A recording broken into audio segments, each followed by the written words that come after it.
Good morning everyone, welcome again to another What's Up Wednesday. Today we're going to be looking at making cards for those males in our life. Yes, those gorgeous men that we all love, and a lot of my ladies tell me they struggle making male cards. So today we're going to be making 3 male cards just using 3 colours, and the 3 colours we're going to be using are very vanilla, our new copper clay and our basic black. And we're also going to be using some stencils. I love using stencils, and this artistic mix is really good for making mail cards. So let's get down to business and get started. Okay, I've brought in a piece of my grid paper which will help me line up my stencil. I'm taking a piece of my very vanilla, no I'm not, I'm going to take my copper clay cardstock. I've got a little tiny bit of glue there just to hold this in place, and I'm going to line it up with this right angle on my grid paper. Okay, you don't have to line it up, you don't have to be as precise, but when I show you this technique you may want to be, but as I said, you don't have to be. You can just wing it. So I'm taking one of this stencil from the artistic mix, and I'm going to put that right angle corner lined up with my card. Then I'm just going to take some washi tape and I'm just going to hold that in place. I'm not going to put the washi tape over the card because I don't want I want to have the whole card covered in on my next step. So I'm just going to attach that. Now the card will stay in place because I've got that little bit of glue behind it.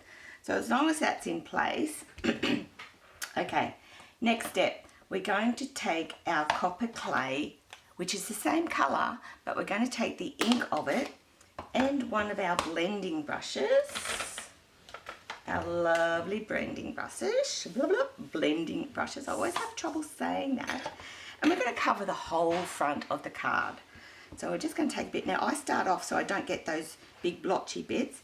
And don't worry if you don't get an even coverage, because I think it adds to the texture of the card. Okay, so we're just going to give that a rub all the way over. And you will probably say, why are you doing it the same colour? Well, I'm going to show you because it actually darkens it a little bit. So I'm just trying not to move your stencil if it's not glued down properly. Okay.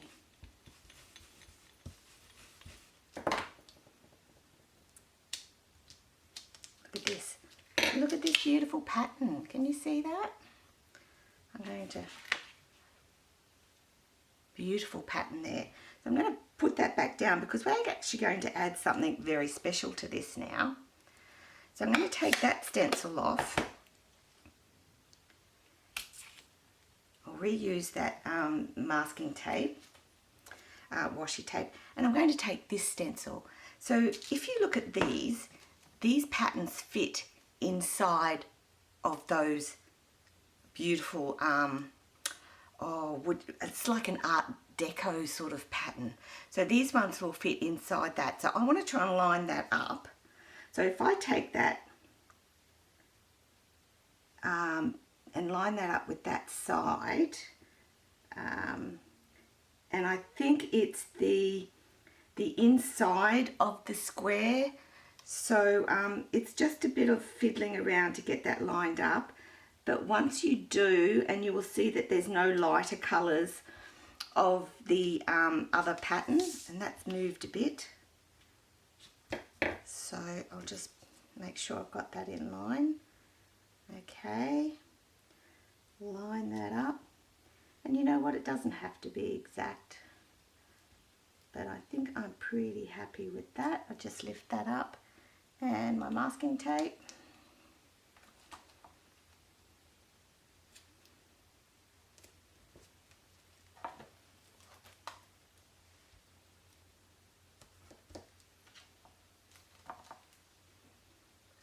okay, so I've got that in place. That's going to look pretty good, pretty good. I'm going to take, get my silicone mat, special ingredient, shimmery white embossing paste. This is so cool, this stuff. I love it. I like the ordinary white too, but wait till you see what this effect has on this mail card. So I'm going to take one of my palette knives and probably about a teaspoon is all you need. Now I don't know whether you can see that, but it has like glitter in it, so it's not plain white. It's got a beautiful gritty feel to it as well. I'm going to take my Memento ink, refill ink, and I'm going to put a drop of that in it and mix that up.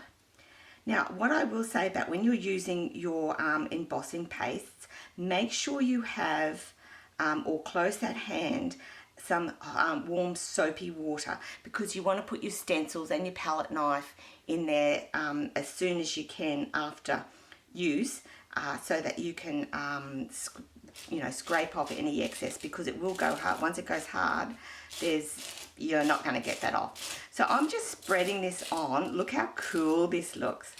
This is very male, I reckon. This is looking so cool. I love this. Give it a good press down into your stencil, and I've got a tub of soapy water just next to me, which I got earlier, and so I can just plonk all this into it. So go right to your edge. Beautiful. Makes a gritty sound, doesn't it? You can hear that, but that's that glitter. Beautiful. It is just beautiful white, and you can mix any colours with your shimmery, with any of your embossing paste. So I'm going to put that straight into my soapy water, and the big reveal. Woo woo!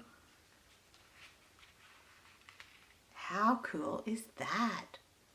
Okay, so we're just going to put this aside to dry, and we're going to get on to our next card. Okay, I've put my embossing paste card front side to dry, and we're going to get started on our next card. So the next card, very simple, very easy. So this is one of our stencils, but look, tricked ya. Look at this, you've got your automatic sentiment base all ready to go. So we're going to use this one, and we're going to place it just down here in the corner. Now I'm not going to even stick this on. Oh, and keep these aren't a mistake, because you can actually do this in reverse, and I'm going to show you how to do that on the next card. So I'm going to take our blending brush again and our copper clay, and I'm just going to hold the card and this stencil in place, and I'm just going to do it down in the bottom right hand corner, because this is going to be a landscape card. And I'm going to take my blending brush, and I'm going to start on the stencil, and I'm just going to blend that in. Now you'll notice I'm pressing harder at the sides. I'm doing that on purpose because we're going to put our sentiment in here, and I want to do it lighter on the inside, but darker on the edges. You don't need a lot. I love this technique. This is really good, and this is a really cool stencil. Look at that. How beautiful is that? But that's not all we're going to do. I mean, that's pretty plain. So we're going to take this plaid stencil from the same set of stencils, the artistic mix, and I'm going to randomly use up that excess on my blending brush, and I'm going to do this. And I'm going to do it at different angles. See, and look, I'm not even adding any extra ink. I'm just using up that ink that's on my blending brush. And then you get this great sort of plaid background, but it's so random, you know. I just thought that was pretty cool for a mail card. So then I'm going to put a sentiment on that. The sentiment, and I'm going to heat emboss that in black. So the sentiment I'm using is a happy birthday one. Do you know what? I'm not even going to heat emboss, because there's a lot of ladies there that don't do heat embossing. So you don't have to heat emboss it. You could do it in your black. I'm just going to do it in black Memento. I've got my ink pad here. So this is my happy birthday, and it's from the Pansy pansy patch. It just had a nice happy birthday sentiment to it, which I thought I would use. So I'm just going to do that in black. And just stamp that on there. Then I'm going to take a piece of my black cardstock and I'm going to mount it on black. And now I've got ink on it. That's very good, Beth. But don't worry, I've got something to cover that up with. We're going to use our black matte dots. So I can even hide my boo-boos. So I'm going to go ahead and mount that, and then that will go on there. And I'll show you all these cards at the end. So let's get started on card number 3, which is using that basic technique, but in reverse. So with this card, we're going to take another piece of our very vanilla cardstock. Now these card fronts are measuring 13.8 by 9.5 because I am mounting them on a 14.3 by 10, and then the card front is your 14.9 by 10.5. So all of you ladies who follow my card sizes should know that. If you don't, hey, I've got an Excel spreadsheet I can send you. Just message me and I can send you one of all my card sizes. So we're going to take this cutout from the stencils and we're going to put it wherever you want. We can do it there, we can do it in the middle. I'm just going to do it. I'm just going to hold it there. And what I'm going to do is I will probably need a little bit more copper clay. Let's see how we go. Just straighten that up a bit. I'm just going to blend around it. Just hold that in place. Blend around it. Okay, there we go. I had plenty on that. So there's your other sentiment. I'm going to do a little bit more down in this corner. Just to darken that a bit. Okay, so that's also very plain. So I'm just going to put that back in place, that piece that we had in there, and I'm going to take this stencil that I used earlier, and it's clean, washed, cleaned and dried, and I'm just going to place that over the top. Now I'm not going to, oh maybe I will. Alright, I'll use washi tape just to hold that down. As I said, you don't have to. You can wing it, but because I'm holding 2 in place, it just might get a little bit tough. So, and I'm not lining this up with anything in particular. I'm going to bring in my copper clay ink pad, and I'm just going to get the excess off there, and then I'm just going to stencil this all the way around, all the way around. Okay, but you know what? I'm actually going to bring in, because I think that looks pretty boring, I'm going to bring in my Memento ink. There we go. And I'm going to stencil some black there as well. So I'm going to leave some bits just with copper clay, but I'm going to put some black over the top of some. Okay, anywhere, random. Random. This just adds a little bit of more focus to the card, a little bit colour. And it doesn't even look like it's black when you take it away. Looks really cool actually. Okay, we'll just do a little bit here on the side. Okay, so I've kept that little sentiment plate in place, so protect my sentiment section there. Let's take it off and have a look. Woo-woo! How cool is that? Easy peasy, Japanesey. So I'm going ahead and I'm going to put a happy birthday on that. Then I'm going to come back. I'm going to put all my cards together, and I'll speed up the film while I do that and show you how I've put everything together. Be back soon. Sorry, I meant to say to you, before I put these cards together, I want to show you this beautiful new die set. Now you might miss this in the catalogue because it's only a die set, it's not a stamp set. But these are called Wanted to Say dies, and I'm going to be using these to put on my cards. I'm going to be using this beautiful big happy birthday one, and it has the shadow die to match. It has some cute little other dies here, a bow and some stars and everything. So make sure you check this out. I've got all the details over on my blog site, and I'll have the details listed in the comments below as well. So I just wanted to point this out. This is also awesome. So good. And the other thing is I'll be using some double-sided adhesive sheets to put on the backing of that. So when you see me put these cards together, that's what I'm doing. Okay, here we go.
And there's card number 3. So here are the 3 cards that we did. I think there's going to be some very happy male recipients of these cards. I hope you give these techniques a go. Check out all the supplies over on my blog. Get your hand on some of these stencils. They're awesome fun to play with, and you come up with your own designs, and I would love to see what you come up with. So don't forget to subscribe to my YouTube channel. Please check out my blog page with all the supplies and the printable sheets on how you can make these cards. So until next time, stay safe and keep on stamping. Bye.